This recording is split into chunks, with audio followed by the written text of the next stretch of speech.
Amy Coble with Title Smart. In order to protect our valued customers, we put together a few tips to help our customers avoid being a victim of a fraudster or a hack.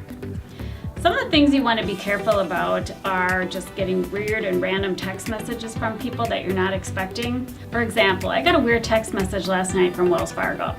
It might have been legit, but there's no way I was going to click on it or reply to it because I don't know. It could be somebody who's spoofing. There's actually people who can send you a text message from any number they want, and then when you reply back to it or download it, they immediately have the ability to hack into your phone. You just can't put yourself at risk. So some of the things that you really need to watch out for and ask yourself is, do I know this person, and am I expecting this text, and is the content in the text something that I'm aware of? If the answer is no, first thing you should do is just call the person or independently text them from the number that you already have in your phone. That'll just safeguard the chance of that happening. You may get an email from somebody that's posing as somebody you know, so pay attention to the sender. Is that the email address for your mom or your coworker? A lot of times they can just put their name in it and create a completely fake address, so when you reply back to it, you're creating a new dialogue with another person. I always look at the sender line now. Another great thing to watch for in emails are typos. Are there some sentences that do not make sense? And are there items that should be capitalized and they're not? The English keyboard most of the time will just flip it and change it to a capital. A foreign keyboard will not. But just really pay attention to the details in the email. There's a lot of typos, a lot of grammatical errors and misspellings.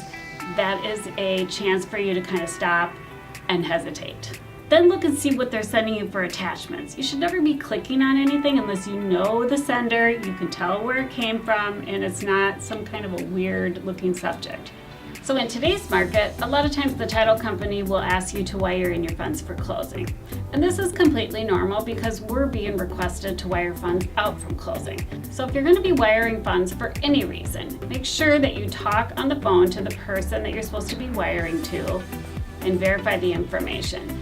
You want to make sure that you're calling that person from the information that was originally provided to you, such as your realtor or your lender or information that we've sent to you. Once we give you our information, it will never change. And it's industry-wide. Somebody's going to have you wire money to them. They're not going to send you wiring instructions and then email you later and say, oh, sorry, here's new wire instructions. I repeat, that will never happen. Do not ever swap out wire instructions and always call. Is something too good to be true? I've always found that if something seems too good to be true, it usually is.